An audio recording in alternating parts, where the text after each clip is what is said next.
Estimados hermanos, tengan ustedes un cordial saludo en el nombre de nuestro Señor Jesucristo.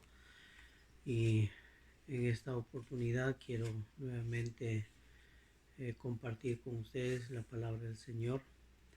Y vamos a iniciar como siempre con palabras de oración. Oremos. Dios santo y eterno, permítanos en este momento poder acercarnos a su presencia, poder agradecerle por permitirnos este momento de poder meditar en su palabra. Oramos, Señor, que usted nos dé sabiduría y entendimiento para que podamos realmente salir edificados con la enseñanza de esta noche. Bendíganos, Señor, bendiga a cada uno de los que están escuchando también este mensaje. Lo pedimos en el nombre de Cristo Jesús. Amén.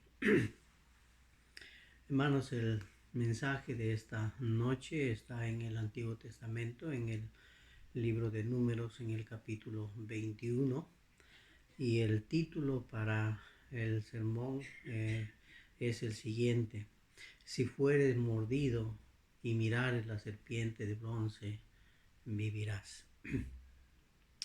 Vamos entonces a leer el capítulo 21, versículos 4 al 9, y la palabra del Señor dice de la siguiente manera: Después partieron del monte de Hor, camino del Mar Rojo, para rodear la tierra de Edom, y se desanimó el pueblo por el camino.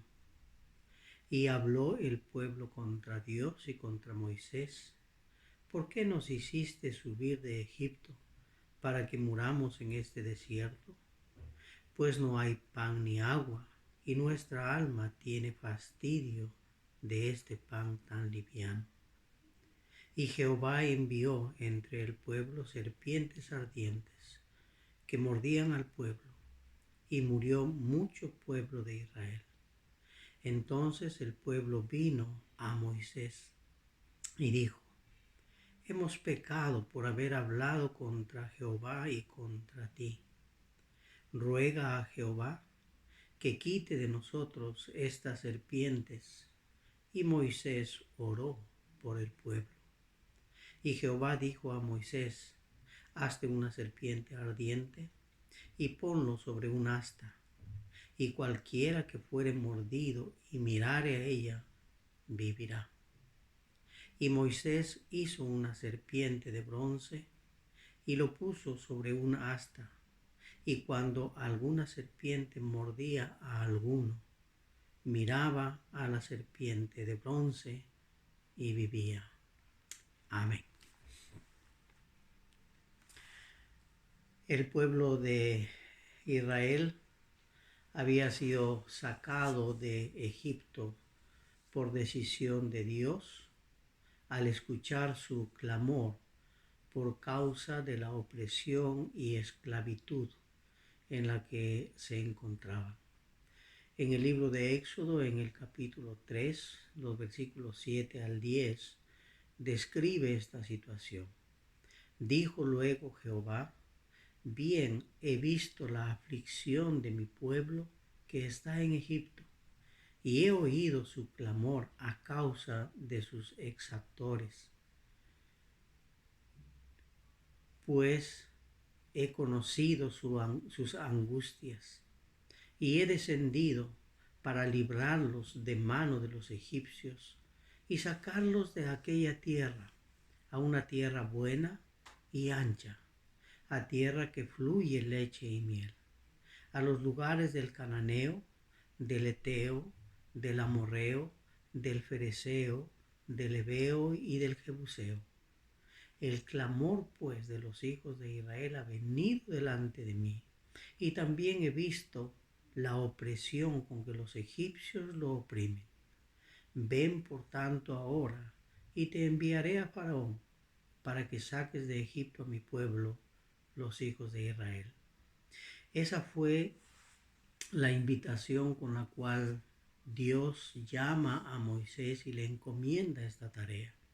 Como vemos, fue una decisión de Dios basada en el amor a su pueblo afligido. Por las oraciones que ellos hacían, Dios les responde.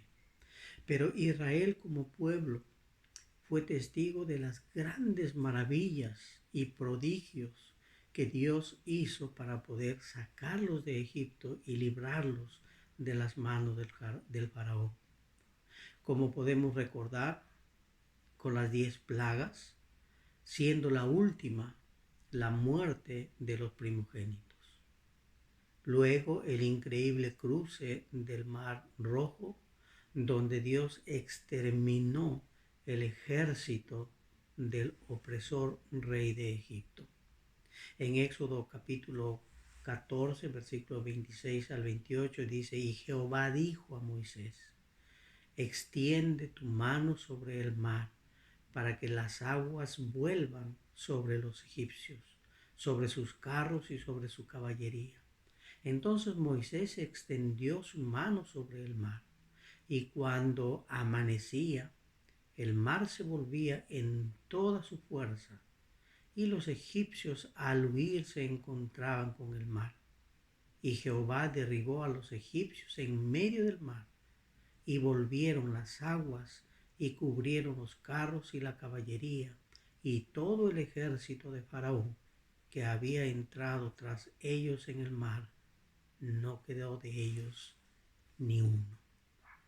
Está describiendo aquí cómo fue este cruce del Mar Rojo y la exterminación de los enemigos del pueblo de Israel.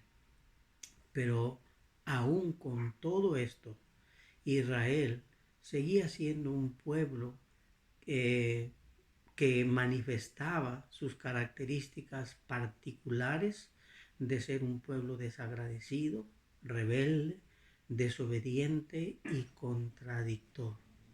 Siempre estaba quejándose contra Moisés, básicamente por agua y alimentos. Ahora están a punto de entrar en Canaán y sucede esta nueva escena de rebeldía, como veremos a continuación en estos versículos que hemos dado lectura. Desde Egipto hasta Cades Barnea, el pueblo se había rebelado 10 veces contra Dios. Esto lo encontramos en Números capítulo 14 y versículo 22. Pero esta es la última rebelión, la que hemos leído en esta oportunidad. Es la última rebelión del pueblo de Israel contra Moisés, y lo veremos en 4 momentos o en 4 puntos. Es decir, este sermón está dividido en 4 puntos. El primero es versículos 4 y 5, el desánimo y la rebeldía de Israel. El segundo punto, el castigo de Dios. El tercer punto, el arrepentimiento. Y el cuarto punto, el perdón de Dios. Entonces vayamos a ver el primer punto, el desánimo y la rebelión del pueblo de Israel, versículos 4 al 5. Cuando salen de Or, el lugar donde murió Aarón y le hicieron duelo por 30 días, Moisés quiere cruzar por la tierra de Edom.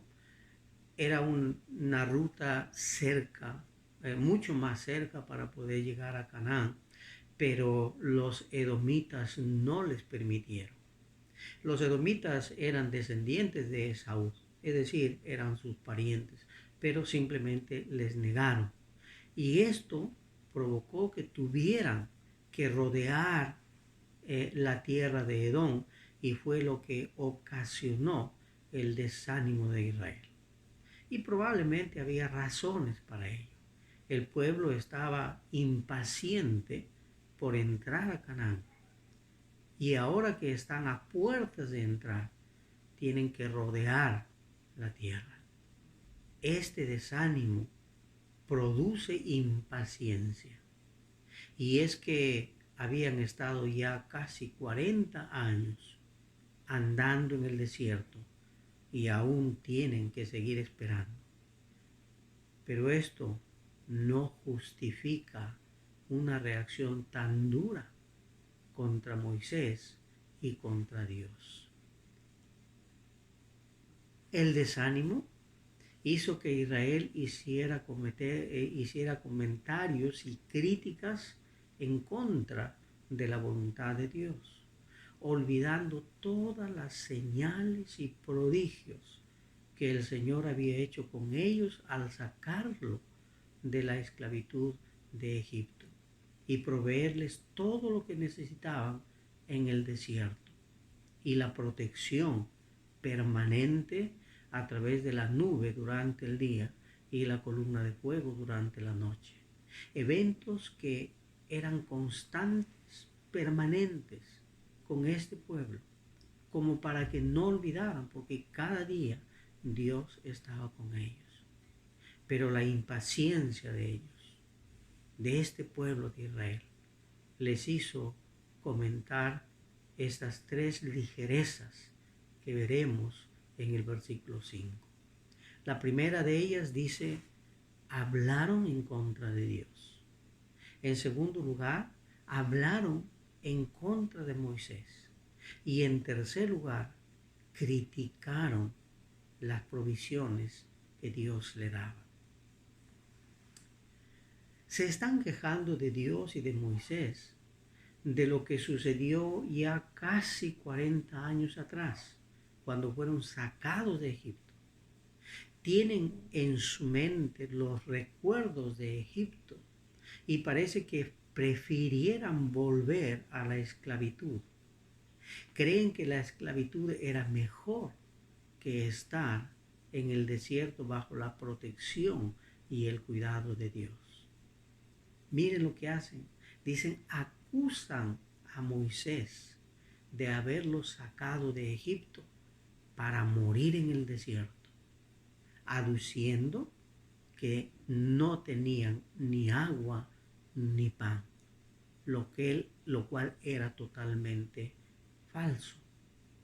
Dice la Escritura, ¿por qué nos hiciste subir de Egipto para que muramos en este desierto? Pues no hay ni pan ni agua. Eso es lo que encontramos en el versículo 5. Pero les dije que era falso, porque Dios les proveyó de agua. Recordemos en Mara, cuando llegaron a esa región, encontraron agua amarga. Y Dios ordena a Moisés y le dice, corta una rama del árbol y tíralo, y el agua se endulzó. Es decir, les proveyó el elemento que ellos necesitaban. En el desierto de Sin, otra vez había necesidad de agua y dice Dios le hizo brotar el agua de la roca. Eso lo encontramos en el libro de Números en el capítulo 20. Criticaron la comida que descendía del cielo diciendo que era una comida tan liviana, cuando era todo lo contrario.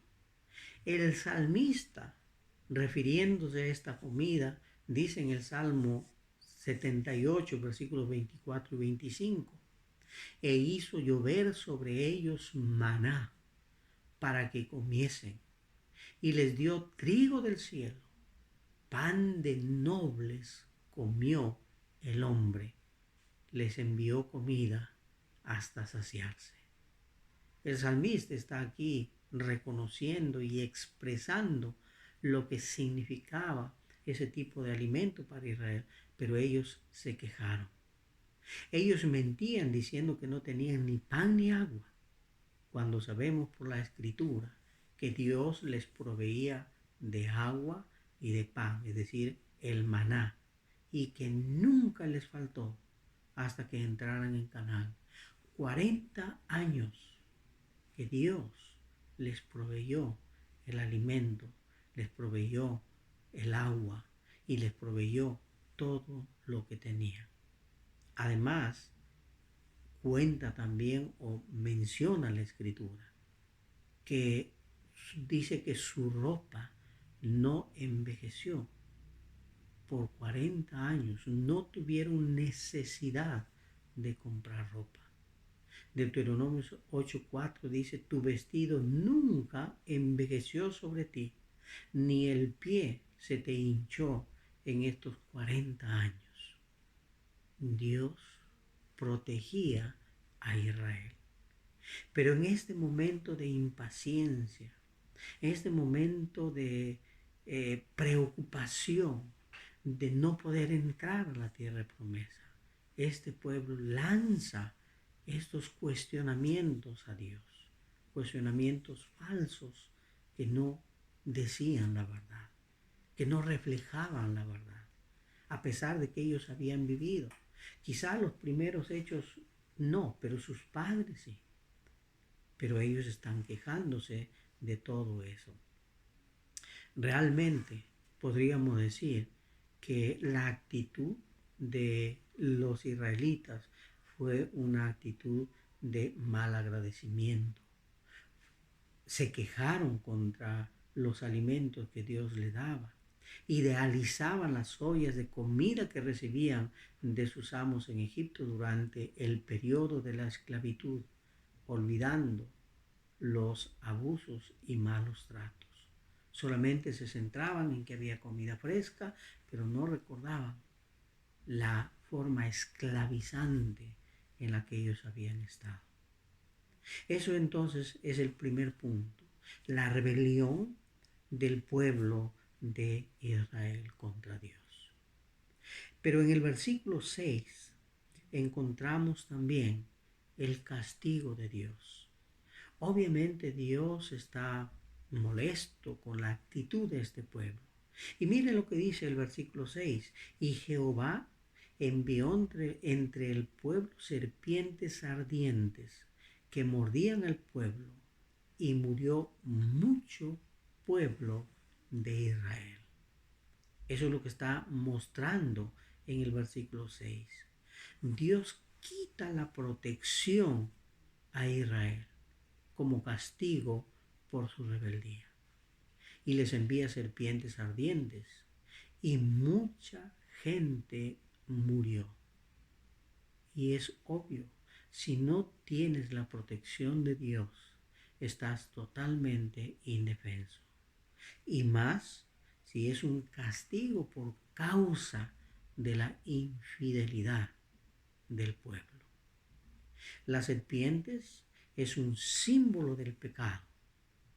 Siempre se representa a la serpiente como el símbolo de pecado. Y eso lo podemos apreciar desde la primera pareja, desde el Edén, cuando la serpiente tienta a Eva y por medio de ella el veneno del pecado entra en todos nosotros. Pero también el salmista en el Salmo 58, versículos 3 y 4 nos dice: se apartaron los impíos desde la matriz, se descarriaron hablando mentira desde que nacieron. Veneno tienen como veneno de serpientes.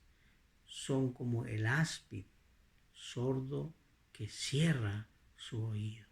Otra vez la relación de la serpiente, del áspid, con el pecado. A los fariseos en el Nuevo Testamento también se los compara como serpientes. En Mateo 23:33 dice: serpientes, generación de víboras, ¿cómo escaparéis de la condenación del infierno? Y finalmente en Apocalipsis capítulo 12 versículo 9 encontramos que la serpiente es Satanás mismo. Dice: y fue lanzada fuera el gran dragón, la serpiente antigua, que se llama Diablo y Satanás, el cual engañó al mundo entero. Fue arrojado a la tierra y sus ángeles fueron arrojados con él. En este caso específico, las serpientes de la que habla aquí en Números 21, a partir del versículo 4, se le atribuye las siguientes características. Y vamos a mencionar 3 características que se le atribuye aquí a estas serpientes específicas que atacaron a Israel. En primer lugar, nos dice que eran serpientes ardientes, es decir, que su picadura producía un ardor y un calor, una fiebre muy particular que recorría todo su cuerpo, produciendo lógicamente desesperación en el cuerpo. Probablemente eran serpientes hemotóxicas, es decir, que el veneno viaja por medio de la sangre, y no neurotóxicas, que afecta el sistema nervioso. El veneno hemotóxico es muy doloroso, produce la degeneración de los órganos y finalmente la muerte cuando no hay tratamiento adecuado y a tiempo. Es decir, no es una muerte instantánea como el caso del veneno neurotóxico, que es instantáneo.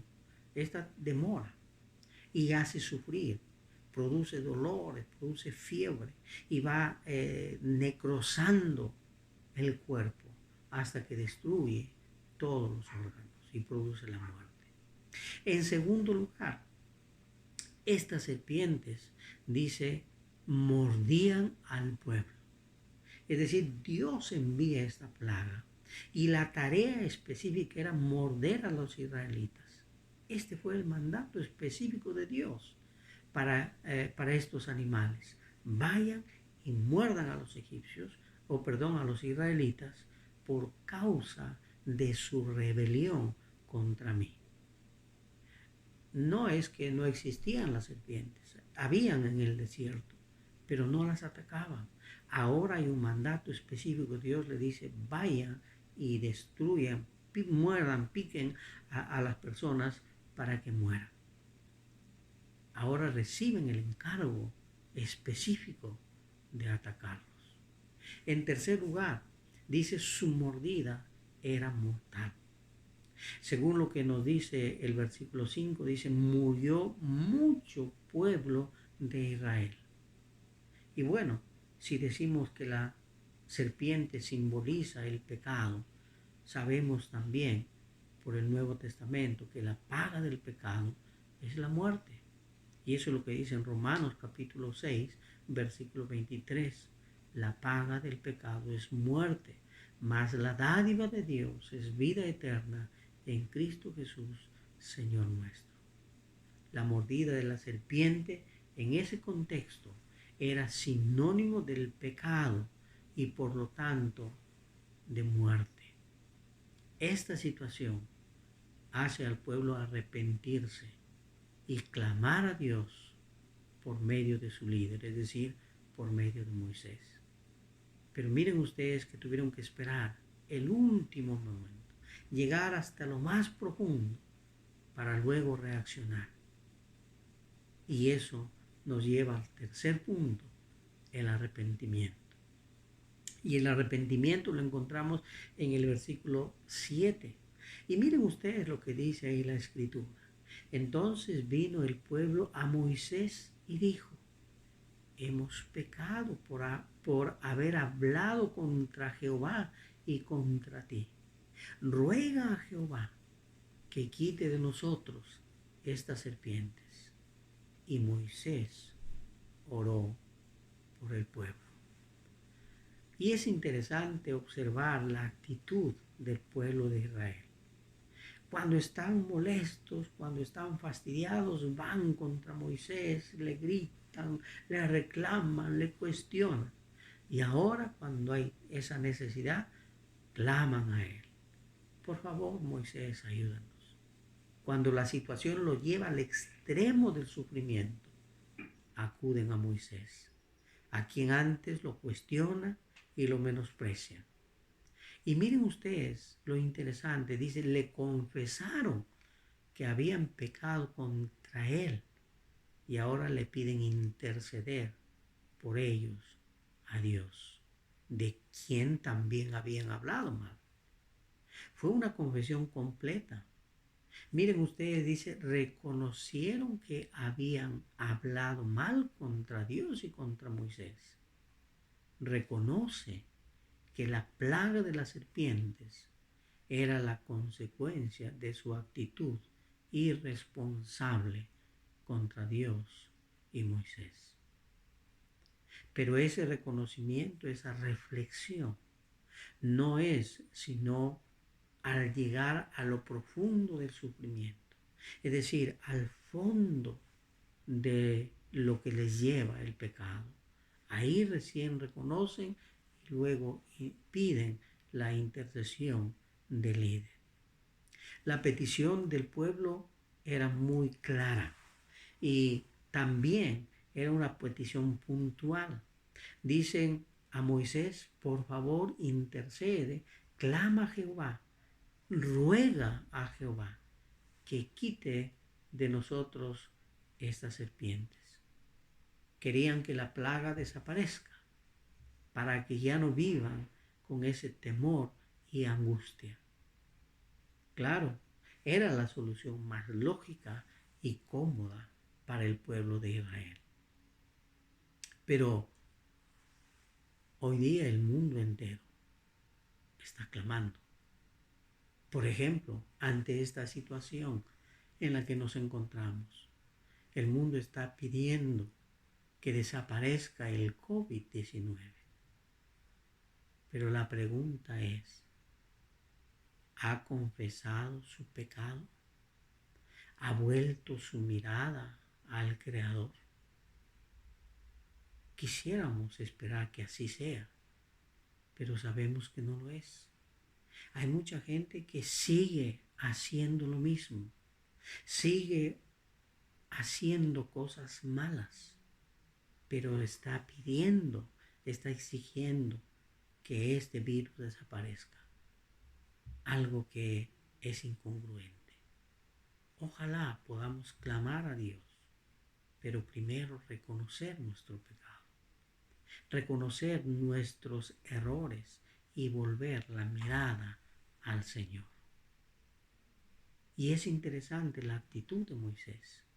Moisés, un hombre como nosotros, que Dios lo levanta como líder. Moisés dice, intercede por el pueblo. Así como Cristo intercede por todos nosotros los que miramos a Cristo. Y aquí hay algo que tenemos que aprender de liderazgo.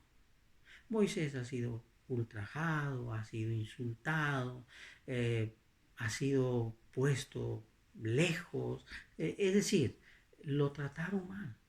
Pero cuando dice Moisés intercede, él inmediatamente clama.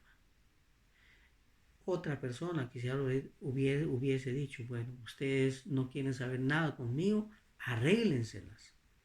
Pero Moisés sabía que era el líder, sabía que era el intercesor entre Dios y su pueblo. Y cuando el pueblo se arrepiente, él inmediatamente recurre a Dios. Así como Dios intercede también con nosotros cuando clamamos.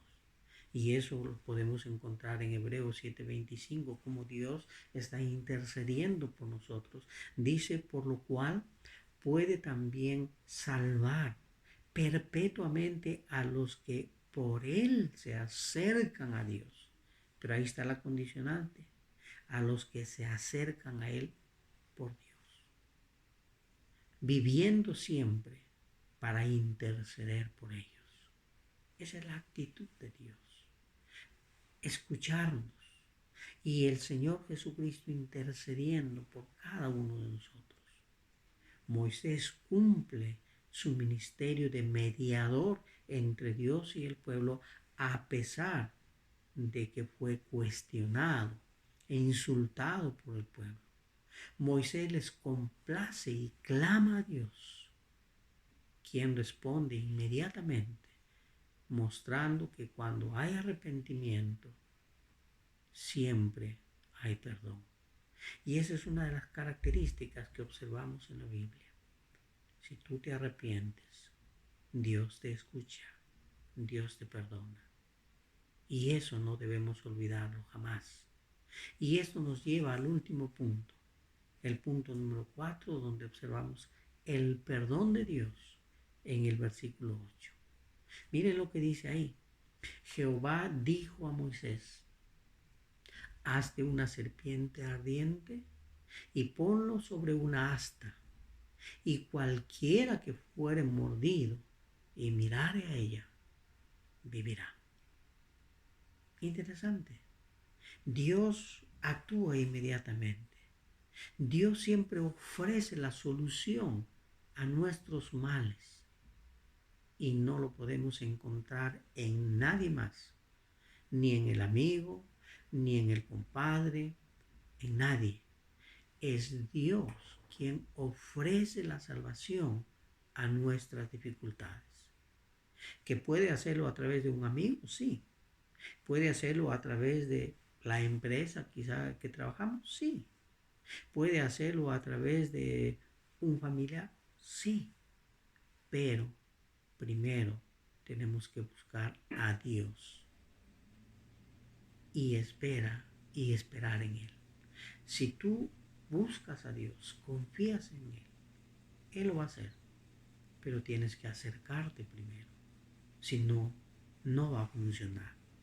Miren ustedes, Dios ofrece la solución a nuestros problemas. Y aquí tenemos que tener bastante cuidado. No en la manera que nosotros queremos, sino en la manera que Él cree conveniente. Y eso podemos observar aquí en esta historia que estamos leyendo. Nosotros muchas veces nos impacientamos porque decimos, Señor, te estoy pidiendo, te he suplicado que hagas esto y tú no lo haces. O no lo haces en el tiempo que yo quiero. Pero recordemos que Dios está dispuesto a ayudarnos, pero en la forma y en la medida que Él cree conveniente, no como yo quiero. Y a veces algunos se jactan y dicen, no, a mí sí me hace caso, yo le pido y Él hace lo que quiero.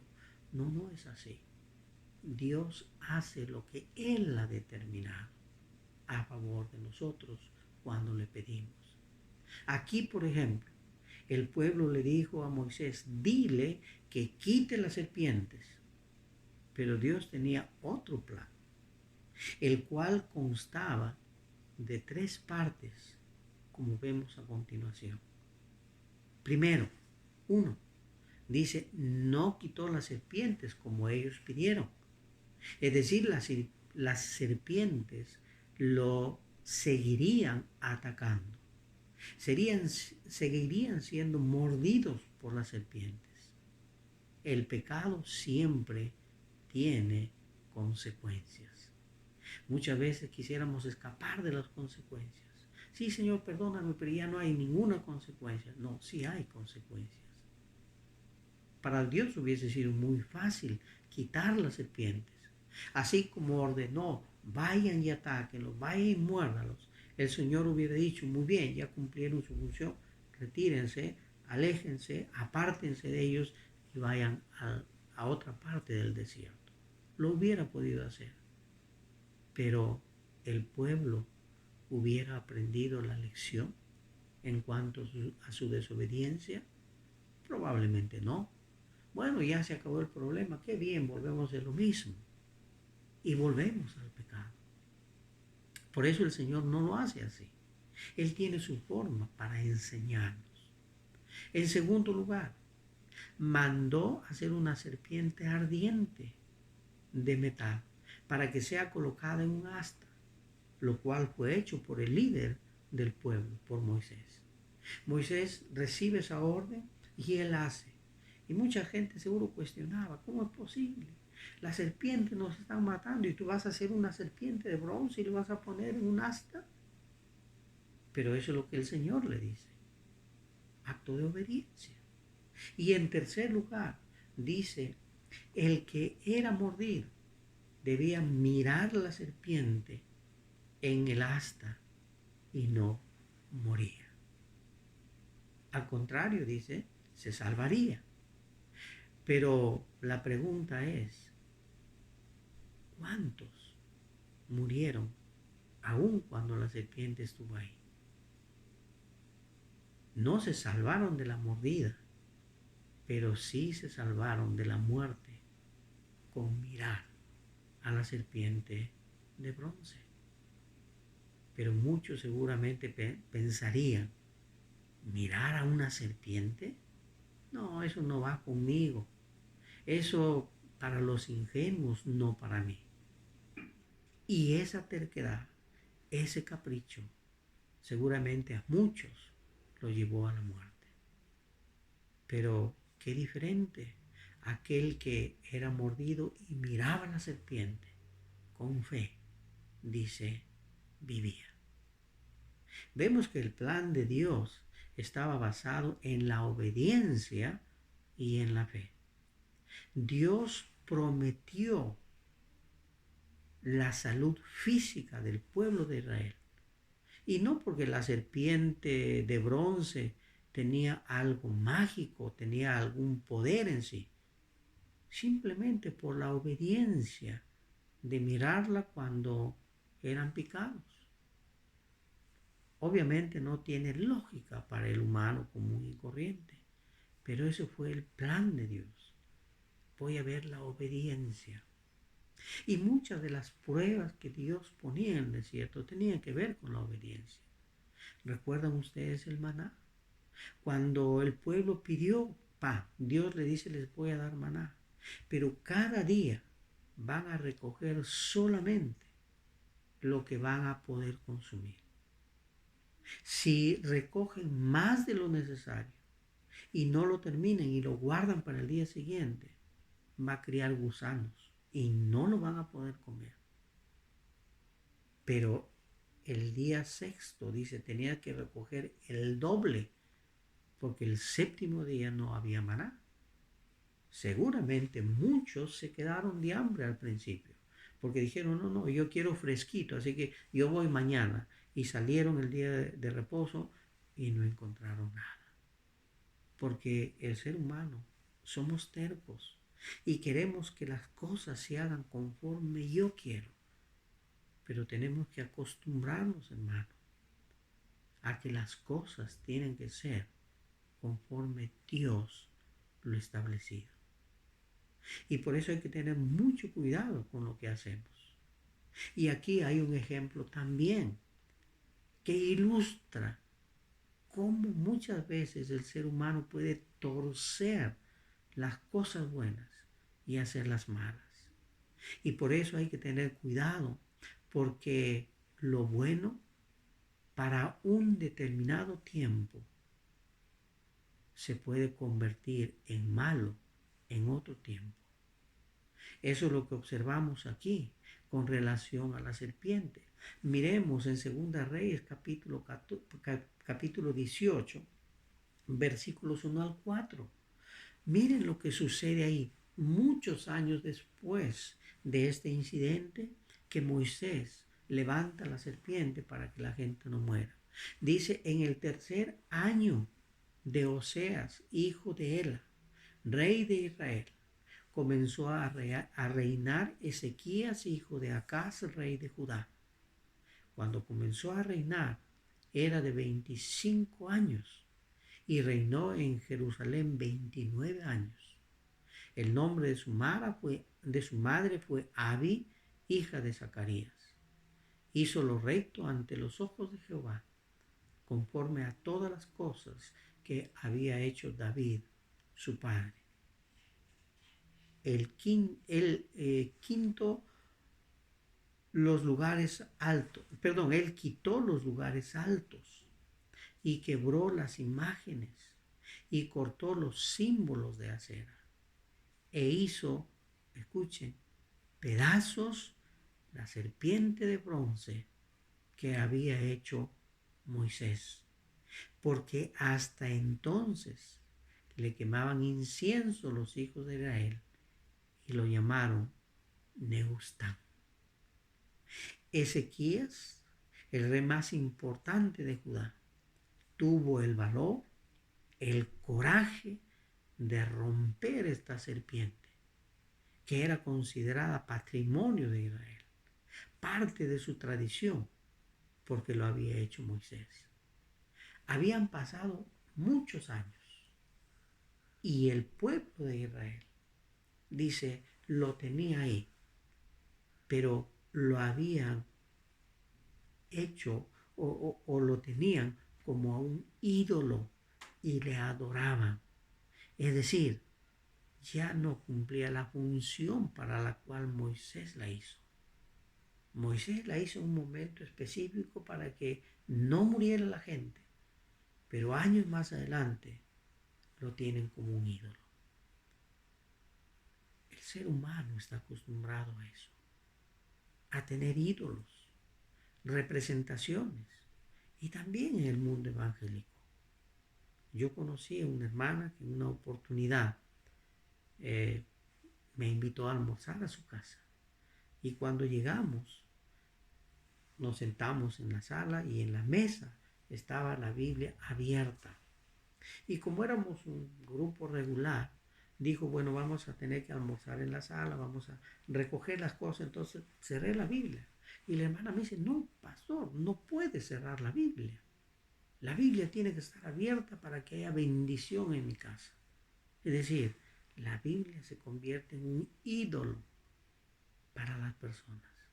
Es decir, deja de cumplir su función. Aquí esta serpiente había llegado a eso. Estaba siendo usada de una manera negativa. Se había convertido en un ídolo y dice, le adoraban, le quemaban incienso, le pedían favores, le pedían milagros.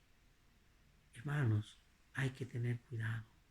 Y repito, lo que era bueno para un tiempo específico no siempre es bueno para otros tiempos, y menos cuando le atribuyen poderes para hacer milagros o se convierten en idolatría.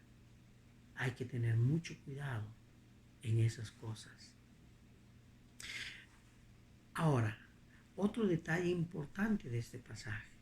Dice, la serpiente de Moisés era un tipo de Cristo en la cruz del Calvario. La serpiente no era la salvación, no tenía poder alguno, prefiguraba a Cristo. Y esto claramente lo menciona Juan en el capítulo 3, los versículos 14 y 15, donde dice, y como Moisés levantó la serpiente en el desierto, así es necesario que el Hijo del Hombre sea levantado para que todo aquel que en él cree no se pierda, mas tenga vida eterna. Dios le dice a Moisés, cualquiera que sea mordido por la serpiente, mire la serpiente de bronce y vivirá. Todos los seres humanos somos pecadores, pero si levantamos nuestra mirada al Cristo crucificado y resucitado y creemos en Él, viviremos. Pero tenemos que mirar a Cristo y aceptar a Cristo. El pueblo de Israel miraba a la serpiente y vivía. Nosotros, dice, miramos a Cristo y vivimos, porque Él tiene poder, tiene autoridad. Él ha comprado nuestra vida. Y ese es el propósito de la muerte de nuestro Señor Jesucristo, que seamos salvos y que alcancemos la vida eterna. Pero no hay otra manera de hacerlo. Miren lo que dice en Romanos capítulo 3, versículo 23. Por cuanto todos pecaron, están destituidos de la gloria de Dios. Y esta afirmación nos dice que todos tenemos la misma suerte.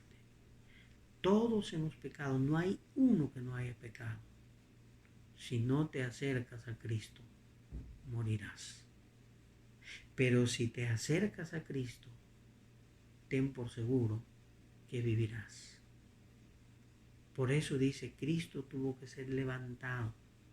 Y miren lo que dice en el versículo 16 de Juan 3, el versículo que es clásico y que todo cristiano lo conoce.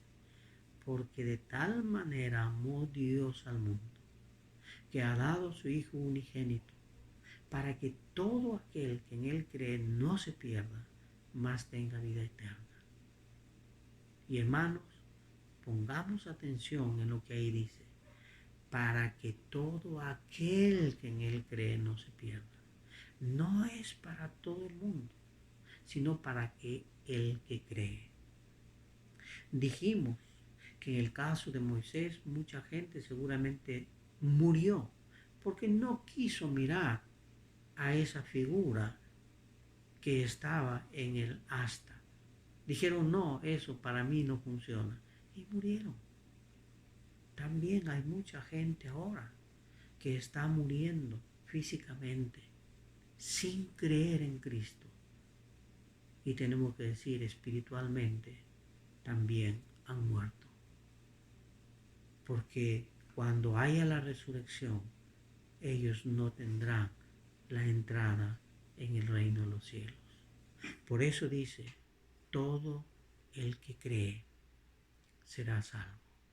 El que cree no se pierde, pero el que no cree ya ha sido condenado, dice la Escritura. Hermanos, Jesucristo es el único que puede curar nuestros pecados, el único que puede pagar nuestra deuda y darnos la entrada en el reino de los cielos. No hay otro camino.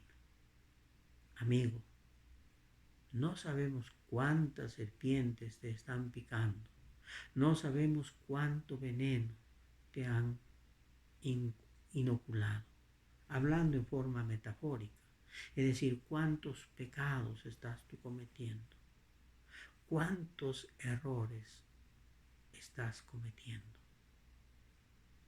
Pero algo que debes saber, hay un antídoto que contrarresta cualquier picadura de pecado, y ese antídoto es Cristo. Solo mira a Él y cree que ha muerto y ha resucitado por ti, y creyendo vivirás. Lo mejor que le puede pasar o suceder a cualquier ser humano en este mundo es creer que Jesucristo es su Salvador. ¿Qué esperas? Hazlo ahora que tienes tiempo. No esperes. No sabes hasta cuándo vas a vivir. Y te recuerdo que si no crees mientras estés vivo, ya no hay nada que hacer. Así que yo te invito, si aún no has creído en el Señor, acércate ahora. Dile, Señor Jesús, yo creo que usted ha muerto por mí. Entrego mi vida en sus manos y quiero que usted me guíe de aquí en adelante. Amén. Vamos a terminar con palabras de oración. Señor y Dios nuestro, queremos agradecerle por esta su palabra, que nos exhorta y nos anima a ser obedientes y a tener fe en que su Hijo, nuestro Señor Jesucristo, murió y resucitó por nuestros pecados. Queremos acercarnos a su presencia y queremos agradecerle, Señor, porque usted nos invita a que hagamos eso. Pero, Señor, que lo hagamos con fe, reconociendo que realmente hemos pecado y necesitamos de su ayuda y de su dirección. Oro por aquellas personas que están en este momento para tomar esa decisión. Anímeles, Señor. Ayúdeles a que den ese paso de fe y miren a Cristo como el único Salvador de este mundo. Lo pedimos en Cristo Jesús, nuestro Señor. Amén. Hermanos, que la paz de nuestro Señor Jesucristo sea con cada uno de ustedes, ahora y siempre.